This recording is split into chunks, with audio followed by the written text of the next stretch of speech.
Hello ladies and gentlemen, welcome back. Force here with some more Hearthstone. In today's deck spotlight, we will be taking a look at a high budget mid-range druid deck. This was posted up by Aishi of Hearthstone. The deck focuses on holding off any early game aggression from your opponent to allow yourself to buy time to move into the mid and late game. Some early game control comes through spells like Wrath and Swipe. We've got some solid mid game minions like the Druid of the Claw and Twilight Drake, and then a very strong late game with cards like Ancient of War and Ysera. Now with the general premise out of the way, let's take a look at the deck in action. Now with the last deck we took a look at, I told you how prevalent druids were becoming, so I figured it just made sense to show you a druid deck. Funnily enough, the first match we hop into is against another druid. Now because we're facing another druid, I am not expecting aggro, so I'm not gonna dig for aggro. I think I will drop the Drake though. I'm gonna hold on to the Ancient of War. I'm gonna hold on to the Innervate, and we end up getting a Twilight Drake. So this is actually a pretty solid opening hand. Again, with the metagame being what it is, some of our early game cards, you know, we've got things like Wrath, we've got Swipe, we've got Starfall for mass removal or direct damage. And then we've got some early game creatures that you can potentially use. An example of that, we're gonna be holding on. I can't believe we have two Innervates here, this is hilarious. So some of the early game creatures that we have are mid-early game creatures are like Harvest Golem and Druid of the Claw.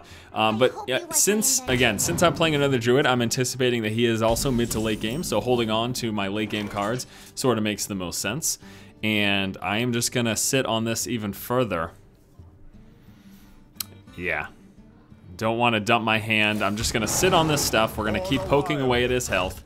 And then what will happen is next turn we'll be dropping the Twilight Drake. The turn after we can drop an Ancient of War.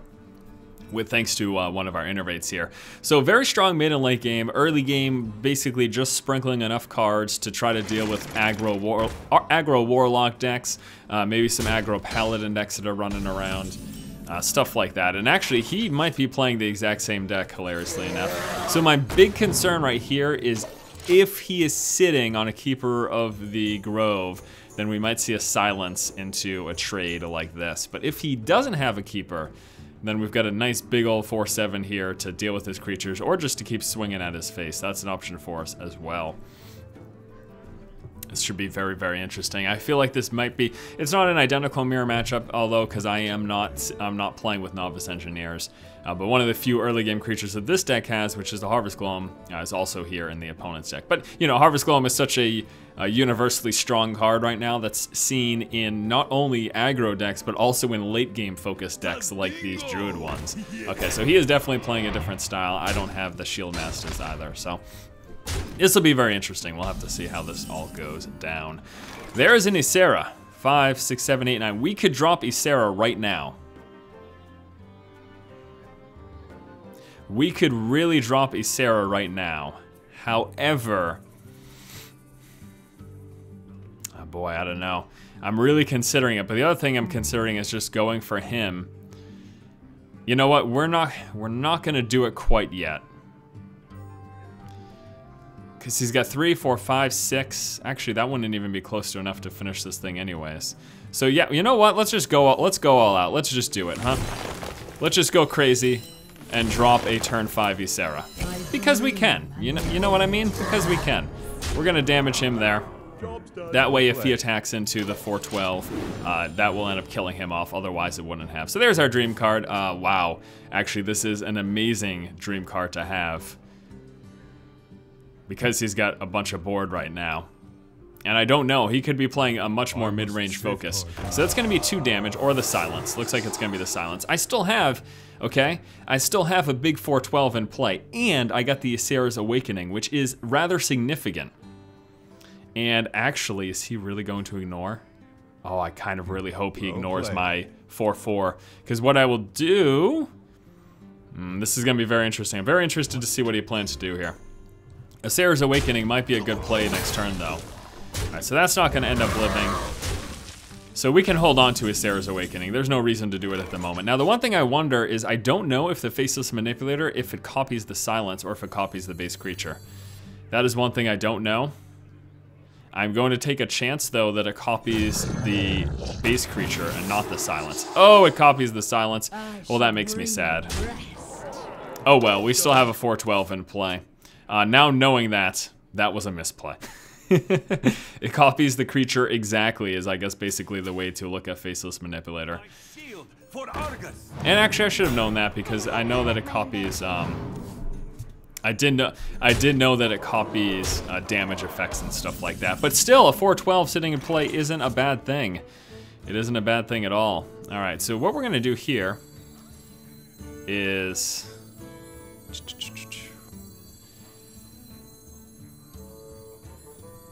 5 damage to all non-Ysera creatures. Or characters, to be exact. And then what I can do, let's drop a Windrunner in play, huh? Okay. So we've got our 2 big 4/12s in play. We have the Windrunner, which is probably gonna make it so he's not likely to play another creature unless he can silence this. We are at 15. I doubt he can do 15 damage. You don't deal with a lot of charge against other druids, and there you go. That is the win. A interesting game, sort of odd because, you know, I Faceless Manipulated the 4/12 with silence. However, it actually might have been the right play because even though I didn't get his benefit from it, having that big chunky 4/12 made a big difference, especially with the Ysera's Awakening to clear the rest of the board. So there you go, that's a game. Let's go ahead and wrap things up by taking a look at the deck list. Now at the start of the video, I mentioned how this is a very high budget deck. After we take a look at the list, we've got some alternative cards that you can replace. You know, a handful of the last few decks we've looked at have been relatively inexpensive with very cheap replacements for certain cards, and this deck is incredibly expensive, but there's also some decent replacements. Let's go ahead and start with the deck list though. At the top, 2 Innervates. The ramp is just significant. Early game, mid game, or late game, it can prove to be very strong. I mean, last game you saw a double Innervate for turn 5 Ysera. That's just the sort of craziness that you can pull off. And even after the silence, we still got the first dream card, and we had a 4/12 in play. A 4/12 is very difficult to deal with, even if you have, besides target removal, even if you have a silence for it, it's still a 4/12, it's still very strong. Other great thing about Ysera is you don't have to worry that much against Priest, except for Mind Control. But with an Innervate, you get it out way before Mind Control, and there you go. 2 of the Wrath here for early game control. The spell power makes all of our spell damage spells that much more effective. We've got spell power from the Bloodmage as well as from the Azure Drake. So this turns to 4 and 2 with the draw card, or just the base 3 of 1 is good for early game. Bloodmage for the spell power plus the bonus of the draw card. Sunfury Protector, so obviously mid to late game taunts to protect your high value cards, say like the Azure Drake. But if you're playing crazy aggro, dropping it in the early game just for 2/3 is another option that isn't that bad. Harvest Golem for early game control against aggro decks. Tinkmaster Overspark, eliminating gigantic threats that you may be facing, or if you've got a minion that's, you know, kind of, let's try to think of an example. I don't know, but Tinkmaster can be used in a variety of ways, but the big thing it's used is to eliminate big threats of your opponent. They drop a Ragnaros in play, respond with a Tinkmaster. Even if it's a 5/5, that's less threatening than a Ragnaros. We've got the Swipe for the early game control. Remember, spell power, turn this to 5 and 2 across the board instead of 4 and 1. Keeper of the Grove, the silence is what it's primarily used for. However, if you're facing aggro decks, the 2 damage can be very beneficial as well. Twilight Drake, especially if you go second, you get that card draw, you get the coin. This is a pretty beastly turn 4 drop if you play nothing before that and just focus on your hero power. Nourish for the draw 3 cards, I've seen it primarily used for. However, a turn 5, 2 extra crystals means next turn you're sitting at 8 crystals because it's 5, 6, 7, and then your next turn is 8, and that allows for what's technically a turn 6 Ragnaros, which can be very, very scary. But the card draw is what I mostly use it for. Starfall, board control against aggro decks or direct damage, either 5 and 2 or 6 and 3 with a spell power. The Azure Drake, spell power plus draw card. Druid of the Claw, a staple of many Druid decks, charge or plus 2 health and taunt, rather amazing. Primarily used for taunt, but again, there are situations where the charge for taking out big threats can be definitely worth it. Faceless Manipulator, there's so many beastly cards in this deck or in your opponent's deck that you might want to copy. Kind of makes it worthless. Worth it. We've got the Sylvanas Windrunner.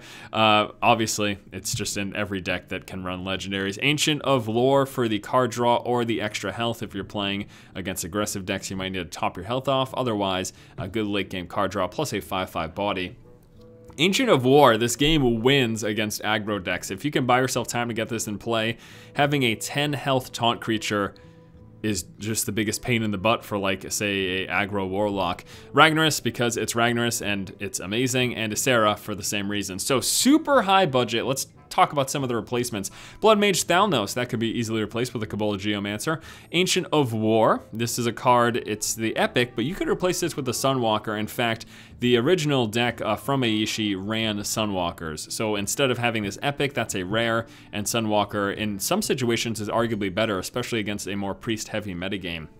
The Tinkmaster Overspark, as well as the Faceless Manipulator, could be replaced with a Naturalize or a Big Game Hunter, Naturalize being the cheaper of those two options. The biggest thing with that, especially if you're looking at the Tinkmaster is primarily used to remove a threat. Naturalize does the same thing, although not as good. Sylvanas Windrunner, it's a great card. It allows you to take creatures. You can replace it with an Azure Commander. Instead of taking things, you can potentially kill them. Ragnaros and Ysera, super big, super expensive. Any other high impact card will be a good replacement. Gruul, Stormwind Champion, Karn Bloodhoof, or even an Iron Bark. Iron Bark, a very cheap potential replacement. These are late game big threats. That's all you'd want to replace it with. And then the Ancient of Lore, if you're looking to replace that, you could replace it with something like a Healing Touch or another Nourish. Relatively inexpensive cards that more or less fill the same role, just not as good. Alright guys, that's a look here at the Midrange Druid deck from Aishi of Hearthstone. We're going to be following this up tomorrow with a gameplay video, so stay tuned for that. Thanks so much for watching. If you like the content, please subscribe, keep watching, and keep owning.